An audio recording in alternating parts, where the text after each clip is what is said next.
ChargedEV. The Elm Foundation is one of the charities that we work with. So tell us a little bit about yourself and what you do at the Elm Foundation. So my name's Helen. I'm the Learning and Development Lead at the Elm Foundation, and the Elm Foundation is a domestic abuse support charity. So we are based in Chesterfield, and we are part of a consortium of services that provide domestic abuse provision for victims and survivors across the county. We manage the Derbyshire Domestic Abuse Helpline, which is the single point of access for all victims, survivors, professionals, concerned friends, family members who want advice, support, information about domestic abuse. And then from that acts as a single point of access, we'd say. So if someone contacts us and then they need, or they're supporting somebody that needs further support around domestic abuse, then they'd be referred to the local service. So the Elm Foundation, based in Chesterfield, we cover North East Derbyshire, Chesterfield, Bolsover and Amber Valley. And then we've got our consortium partners in the south, Derbyshire Wish, and our consortium partners in the north, which is Crossroads Derbyshire.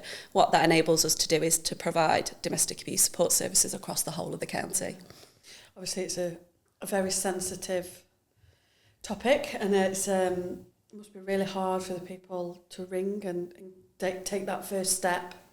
Absolutely. I think for many victims and survivors, sometimes it's difficult to recognise that you're in an abusive relationship to start with.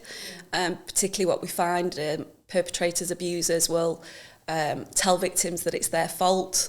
They'll blame victims. They'll minimise their behaviours. And when you're being told that you're worthless all the time, it can be very difficult to recognise or believe that what you're experiencing is abusive.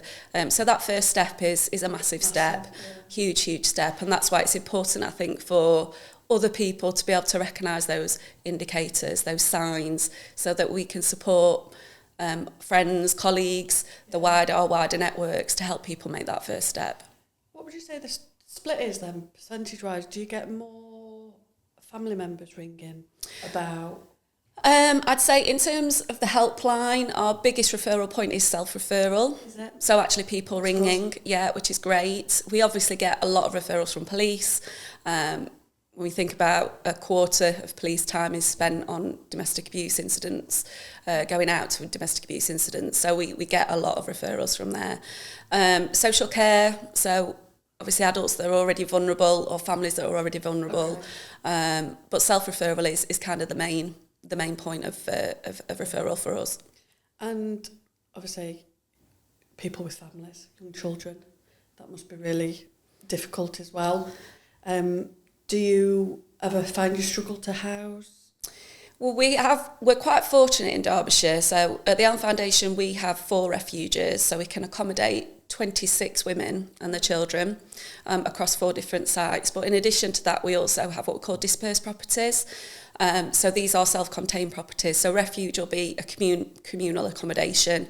There'll be private sleeping accommodation, but then communal living and kitchen accommodation.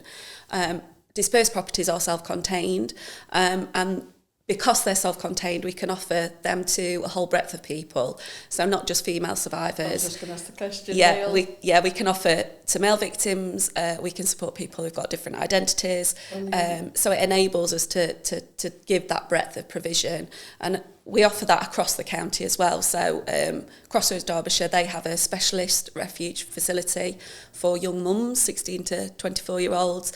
And then Derbyshire Wish also have, again, those predominant dispersed properties. So that self-contained provision enables us to be able to offer choice for a variety of victim survivors. Amazing.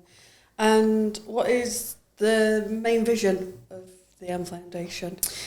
I think the main vision is what probably the majority of domestic abuse support services, and that's to end domestic abuse. So we are an end-to-end service, so we can provide support for victim survivors at the point of crisis. So if they're looking for refuge, they're needing to flee, we can do that. But we offer that service and provision and support right to the end of that journey of abuse. So some victims don't want to access refuge. Some victims aren't in an extremely dangerous situation where refuge is where they need to flee. But they do want to end that relationship. They want a route to safety. So we can provide emotional, practical, safety planning support, risk assessment support through our community outreach service. We have a children and young people service, so we can support those young children, those young people that might be living with the consequences of abuse or within their own relationships. But we can support right up to when the relationship is ended and that victim is safe, support them through the psychological impacts of that through our counselling provision. But ultimately, I'd say our priority is to work with victims and support victims for safety. We want to end domestic abuse, and for us to be able to do that, we need to work with perpetrators of abuse. I was just going to ask that question actually, because we came to visit and had a great meeting, and yeah, you help people get into jobs, go for interviews, you help work with the perpetrator, don't you, to see how they can evolve and change how they behave, which is absolutely fabulous, because some people will want to be rehabilitated. Absolutely, and we can work with those perpetrators, and we run a program called Changes, which is our perpetrator program. So we'll work with individuals who are acknowledging that their behaviours are harmful, that what they're doing is abusive, and if we can work with those individuals, if they're acknowledging those behaviours aren't healthy within a relationship, we can work with them. So Changes offers, it's a long-term support package where we will work usually in groups with those perpetrators, and we've delivered this to male perpetrators and to female perpetrators, working in group work, so looking at the dynamics of why people abuse, the behaviours that they display and they use, and helping them to work through why they do that, help them to start to recognise things that are more healthy in relationships. Yeah. But what we also can deliver is support for their partners.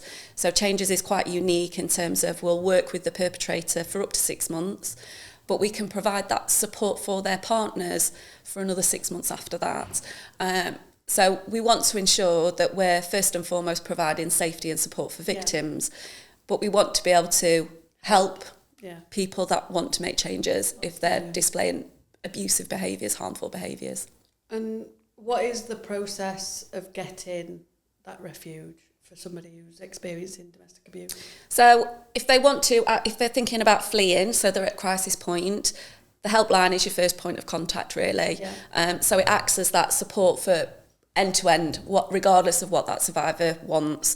So it may be that actually it's that first phone call to maybe just have a conversation to talk about what they're experiencing, for someone to acknowledge that what they're experiencing is abusive and that's not okay, that it's not their fault, because it's really important for victims to be validated. That fear of not being believed is very, very paramount, and it's a barrier for victims to disclose. So that helpline is there, the domestic abuse helpline is there. We've got the website, we can do live chat on the website, as well as we have a text service. So it's that first point of contact to get that information and advice. We're an empowerment service. We want to give choice and power back to victims and survivors to see that they've got choices, and we can provide those choices and help them think about what they want to do next, whether that's refuge, which it is for some, but for a lot of victims it's not. A lot of victims want that initial support, that information, awareness of what their choices are, and then they can start to make informed choices about what's best for them. But the helpline, the Derbyshire Domestic Abuse Helpline, is that kind of single point of access from crisis point to advice to information to professionals referring into us as well. And is that a 24-hour helpline? So we've managed to extend our provision. So we run the helpline Monday to Friday, 8 a.m. to 10 p.m. Outside of that, we direct people to the National Domestic Abuse Helpline, which is 24/7. So yeah, we're not at a point yet where we can offer that total wraparound provision, but we'd hope in the future that might be something that we'd be able to do locality-wise in terms of Derbyshire. We have to face the reality that domestic abuse support services are in a bit of a precipice in terms of funding. Maybe with what's happened with the change of government, we have something called a domestic abuse commissioner in this country who's always advocating for more resources, but not necessarily more resources, but more continuity in how that resource is provided. Service provision currently is often funded in quite a piecemeal way, and that makes it challenging and enable us to kind of have that longevity of service. But hopefully, I mean, we're very lucky in Derbyshire that we've got good sustained funding, but but we can only work with the money that we've got. So we try to offer that breadth of service provision that's accessible as possible. And what advice would you give to somebody who's would watch this podcast if they're experiencing but frightened to ring? Is there anything? I think making that first step is really frightening. Our advisors at the Derbyshire Domestic Abuse Helpline are really well trained. They're very empathetic. They're non-judgmental. They're here to listen, offer you that support and advice. And it doesn't matter if you're a male victim, a female victim, if you're in a same-sex relationship, a heterosexual relationship, or anything in between. We will support you. We're an inclusive service. Making that first step is really hard, but we'd hope that if you can do that, we can be there for you. Brilliant. This is one of the reasons we advocate for this charity. I think it's something that a lot of people do experience in their life, and being brave enough to speak out and ring the helpline is massive for any individual experiencing it. Is there anything else that you want to tell us about? Anything that news come in, fundraising, anything like that? We do try and fundraise quite a bit for it. We do the charity food bank things to try and help where we can. Yeah. I think just kind of that raising awareness is really, really important. So making domestic abuse services visible, making people aware of the prevalence. So we're talking about 1 in 3 women will experience domestic abuse in their lifetime, and between 1 in 5 and 1 in 6 men. So if you're in a supermarket waiting to pay for your shopping, realistically, 1 in 4 of those people are going to be potentially living with domestic abuse. And I think people still think this is something that is a closed door issue, that it happens behind closed doors and it doesn't have a wider impact on society. But it's estimated that domestic abuse costs almost £72 billion a year to our economy, and that there's over 4 billion lost working days each year as a result of domestic abuse.